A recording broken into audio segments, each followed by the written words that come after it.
this crowd if he throw the interception there. Wow. Well, Tyrone Chapman is not asked to catch the football very often, but this one he almost should have caught in self-defense, especially on the second chance. Flags are down. And again, there was a whistle, and no one heard it. It was whistled dead. And we'll see what this is about. There was early movement. We'll see who was responsible. This is a key call. It's procedure, Saskatchewan. And that'll bring up 2nd and 15.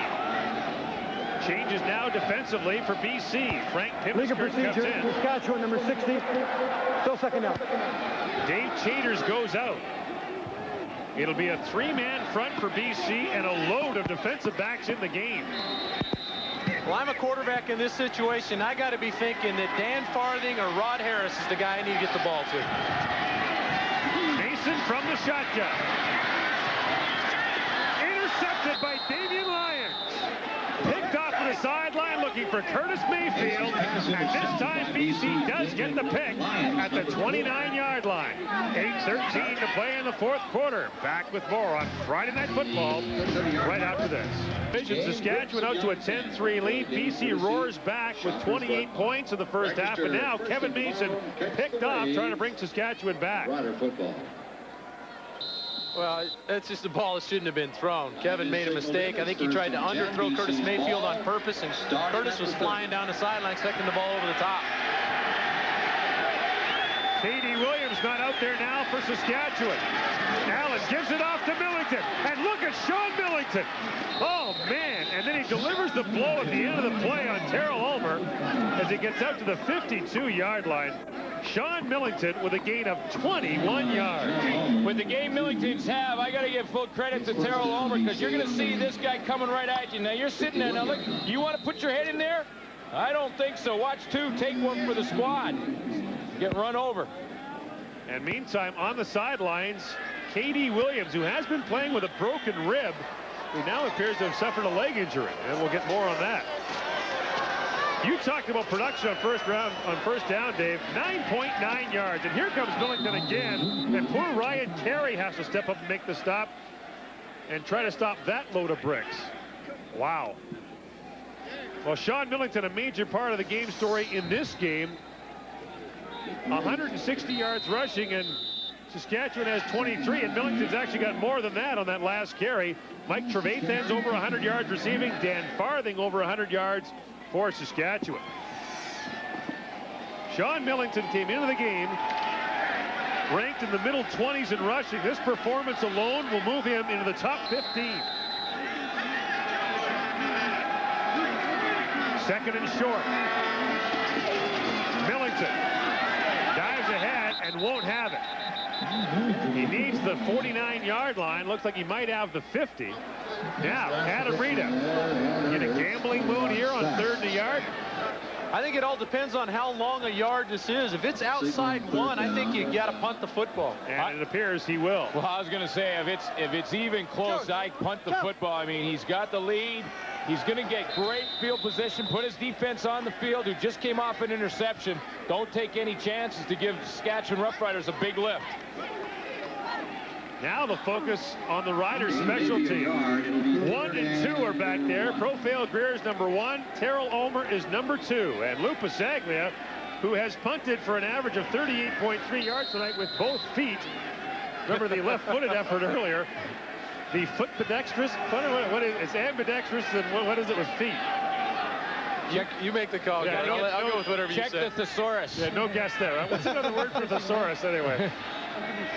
Pasaglia to punt. Look out, they almost got it.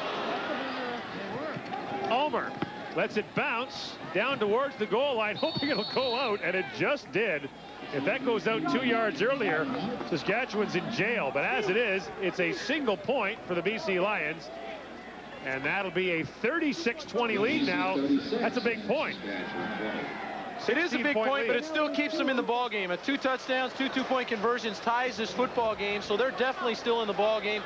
I think you stay with your no-huddle offense.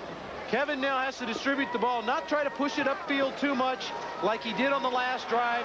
Have himself some outlets, throw the ball underneath if it's not there, and let's not forget about number 88. Number 88 is the guy to get the football to. Are you his agent? Because if you're not, you should be. First down. Here comes the rush. Mason gets away. Now he's really in trouble. He beat Joe Fleming twice. Now throws it over the middle and has Dan Farthing. How about that? Poor Joe Fleming. If he had one more shot at Kevin Mason, that'd be the hat trick. Well, he left half his uniform on the first attempt, came back, picked the rest of his uniform up, and had another shot. Kevin Mason's been in this league a couple of years, and he's already made some of the great scrambles I've ever seen. I mean, watch the strength in his legs. He just refuses to go down. Now back to the live action. Mason has Don Narcisse, and he's got a first down. Down to the 45-yard line. The one thing that has impressed, the two things that impressed people about Kevin Mason so far, Wally Buono talked about his running ability, and other coaches, his arm strength is something else. And another thing he's showing now, Gord, is some poise. That's something you don't get from a young quarterback. That's when they develop into something pretty spectacular. Under 5 minutes to play in the fourth quarter. Mason under pressure, lost the ball, and able to get it back. And that time, I believe Joe Fleming finally got his reward. And you know what? Joe deserved that one. It was picked up by Saskatchewan. Well, those big guys have been coming hard, and Johnny Scott is down on the play, and a lot of that results from having to go no huddle. You get so worn out that you eventually got to take a dive and get your team regrouped. Well, Scott with the injured right knee, Glenn. Yeah, the defensive line has been providing some pretty good pressure up front. Here's the group right here. You got Chaders, Joe Fleming, Virgil Robertson, and Scott, and they've been providing constant pressure on Kevin Mason. Now, he's broke some tackles and got out there, but the two of them was Scott and Fleming involved to get him that time, and on that play, Scott hurt his knee. Well, Johnny Scott's really had a hard luck year for a guy who's played well when he's been in, but injuries have really dogged him. He's been in and out of the lineup. Brooks Finley's played that spot a little bit, and so did B.J. Gallus, who's now playing as a linebacker tonight. But Scott's been injured. He had one sack coming into the year, but boy, they like him. He's a great athlete. Led the team last year with 8 sacks. Well, Johnny lives down in Austin, Texas, down in the States. He supervises the youth center down there. Spends a lot of time with the young kids trying to get them going in the right direction. He's the kind of guy you like to have on your ball club. Yeah, I tell you what, no youth supervisors I ever knew were 280 pounds.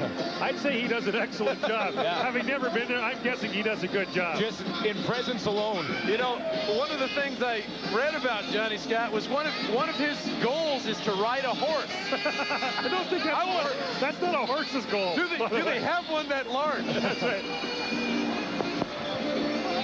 Well, meantime, on the sidelines, Kevin Mason talking to the offensive coaches. A hole in between the linebackers. A hole between the linebackers. Well, it's 2nd and 18. That better be a big hole. Now, my guess is that he's talking about they're playing zone defense. There's going to be some holes open up behind. Hit one of them. Now, Brooks Finley, a backup defensive lineman, was injured earlier.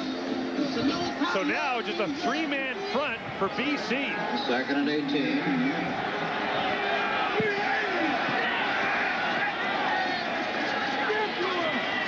Mason brought down by a 3-man rush. Dave Chaders and Joe Fleming get there. The BC Lions send 3 and get them. It's being caused, all this is being caused by the pass routes they're running. There's no outlet for Mason to throw the football to. They're running 6 people vertical, and all BC's doing is turning and running with their receivers. And what a rip move by Dave Chaders, bringing that right arm under on Carl Coulter and getting in the backfield. That was 3 on 5, and the 3-1. 3:50 to play now in the fourth quarter. And McCallum will have to punt. This is Shipman from the 25. Al Shipman trying to get outside. Here he goes. And gets up to the 42 before he's stopped by Randy Svrchinski. Now Chris Zarka getting to a shoving match out there, and tempers have really boiled over a couple of times in this football game. And poor Kevin Mason, as he just got smoked on that play. But you know what, Dave? I think we have the reason why. Have a look. Well, watch all three receivers. Glenn Suter's going to circle them for you, and they're just running straight up the field. And I don't know. I don't see a lot of people open there.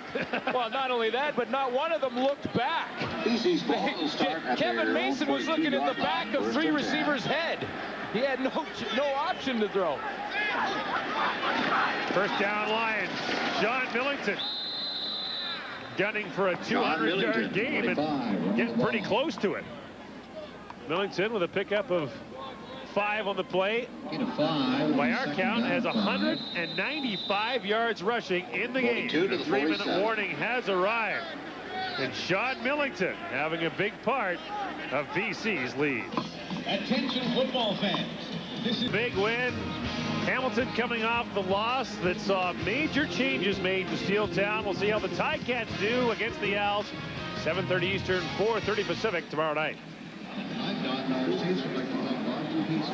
And on the grass, nice night for a picnic. I'll tell you what, you got to be a hardcore football fan to buy a ticket to sit on the grass when it's been raining all day. Yeah, and the level of your angle over there is about shallow. a 2-degree loft. Huh? I don't think you can see anything but the back of a few legs. That's about all you get over there. Having a good time, though. 2nd and 5. Under 3 minutes to go here in the 4th quarter. Here comes Millington again. Sean Millington. Millington that time stopped for a gain of a couple as he creeps still closer to 200 yards. Well, there's a whole group of defensive backs that are going to see a number 25 jersey coming at them in their nightmares all night. 3rd and 3. He's had quite a game. This is a guy whose best year rushing the ball in the league was 522 yards. He's run extremely well once he's got in the secondary, but you got to credit the big guys up front and the threat of Damon Allen to get on the edge to create some of the creases for him. Lupus Aglia to punt. Millington will stay out there on special teams. No break for him. And flags come down. Now, I hesitate to mention this. Flag is thrown. But Sean Millington was coached, I believe, early in his career. Was it high school? Yes. By none other than you're gonna bring it up, aren't you? Did you League of procedure, BC, number 18, still 3rd down. Did you not coach him in high school? Yes, I did. Actually, what happened was he went to the same high school that I did. That's Carson Graham High School in North Vancouver. So I was asked when I played in Regina to go back and guest coach for a little bit and help out. Sean Millington was the running back, and they said, "What do you think of this kid?" And I said, "Looks real unorthodox. I don't think he's going to be much of anything." Good punt by Pasaglia. Greer from the 25-yard line. Greer trying to get outside. Does. Tiptoes up the sideline. And gets up to about the 38-yard line. A 36-yard punt and a return of 12. Well, coming up tonight at 1 o'clock Eastern, 10 p.m. Pacific time, the wrap-up from today's action at the Canada Summer Games in Brandon. John Wells and Teresa Cruz will have all the day's news for you from Brandon, Manitoba. And the story here in Regina, Sean Millington finally taking a breath after playing on special teams and really doing a job tonight on the Saskatchewan Roughriders. Mason from the shotgun. Taking off. Mason still going. Waiting for a block. Oh, did he get a block? Greer wiped out Leonard Humphreys.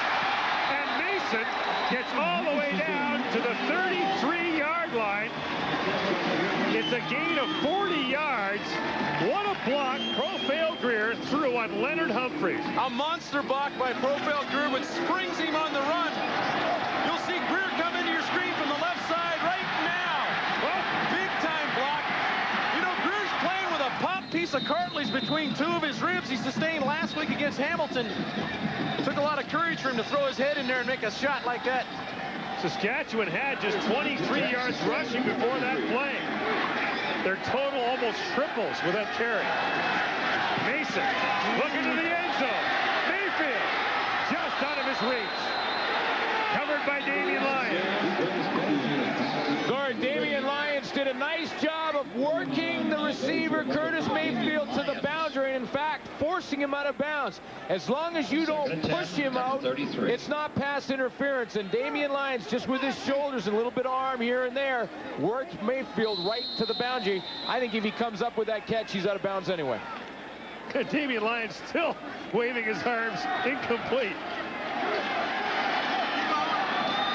2nd and 10. Mason again.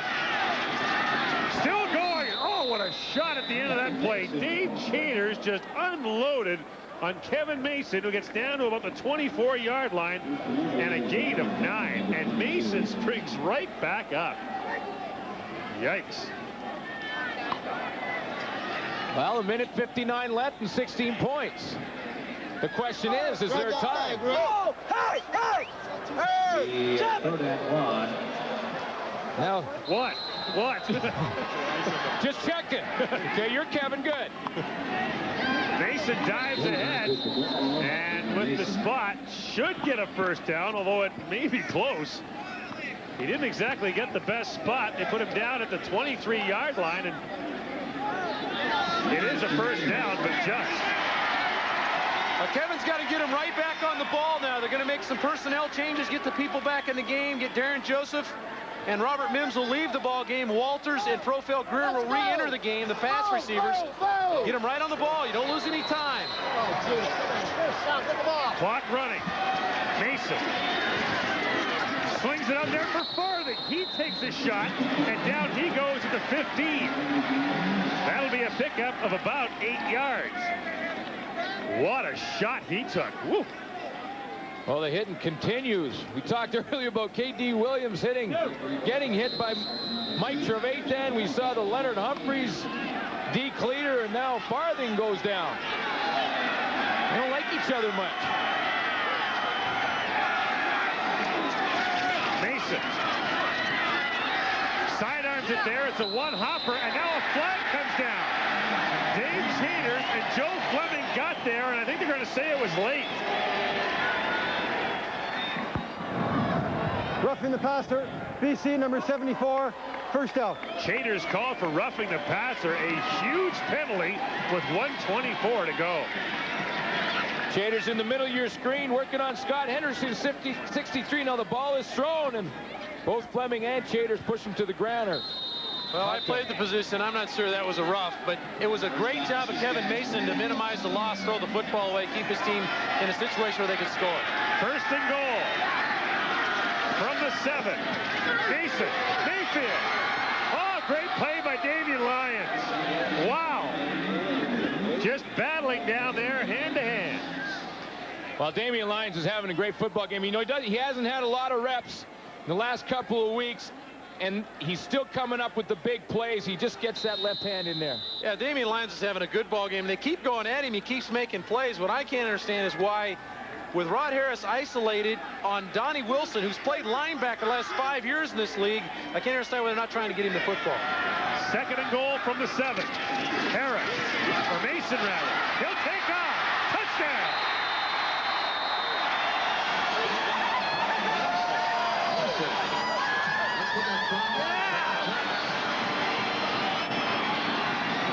That's the touchdown. Now they'll go for 2. Then if they score, they'll have to do it again. Now, David Archer, did you have any special two-point conversion plays? Yes, we did, and most of them were, as defensive people like to call them, of the pick variety. Now, you guys call them rubs, right? Yeah, they were the rub route, but having 2 outside receivers slant in, rubbing off the defenders, let the back get to the flat. One shot for 2 from the 5-yard line. Mason slings it in there. He's looking for Rod Harris, and it falls incomplete. He had trouble right from the beginning. Tyrone Chapman and B.J. Gallus got in his face. So he will remain a 10-point BC lead with 1:15 to go. Now Saskatchewan must kick it off and try to recover the ball. So it's the onside kick team against the hands team. But credit to the defensive call here from the BC Lions in the big 2-point convert. They decide to send a lot of pressure, a little bit of a gamble. You know, they got no one dropping, no underneath help on a pass.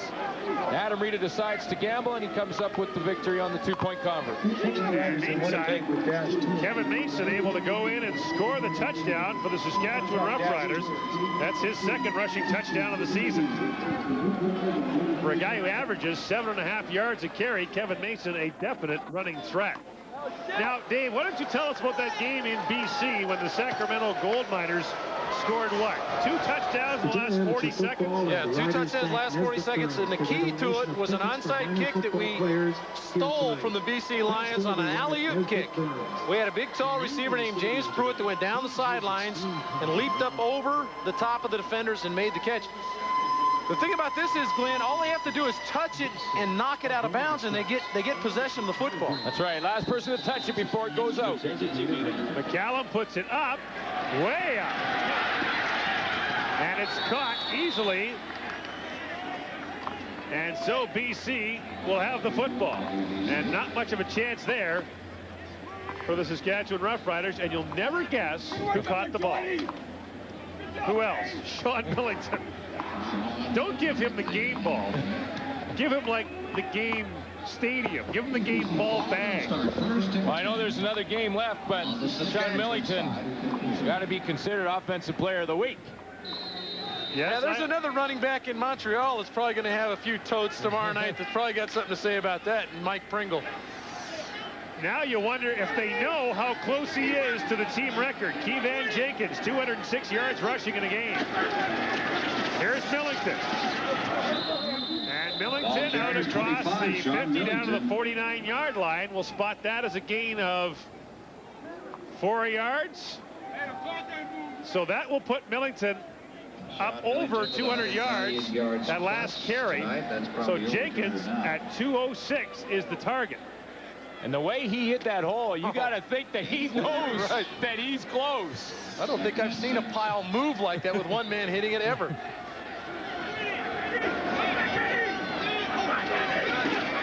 Here it comes again, Millington. Sean Millington again. And that's a slide down to about the 44-yard line. And that should be the record. By our count, Sean Millington has just broken the BC Lions team record for rushing yards in a game with 208 now in this football game on a Saskatchewan defense that is no slouch. The Saskatchewan defense comes into this game with just averaging 105 yards rushing allowed per game, and Millington has virtually doubled it by himself. Yeah, and the key to that is that they've been only averaging 4.9s per rush, which is maybe the bigger stat there, and Millington's run roughshod over this defense. He's averaging 8-9 yards a pop. It's been amazing. What a night for Millington and for the BC Lions. The Lions will, should they hold on to this game, improve their record to 5-3 and be just a game behind the Edmonton Eskimos for first place in the Western Division.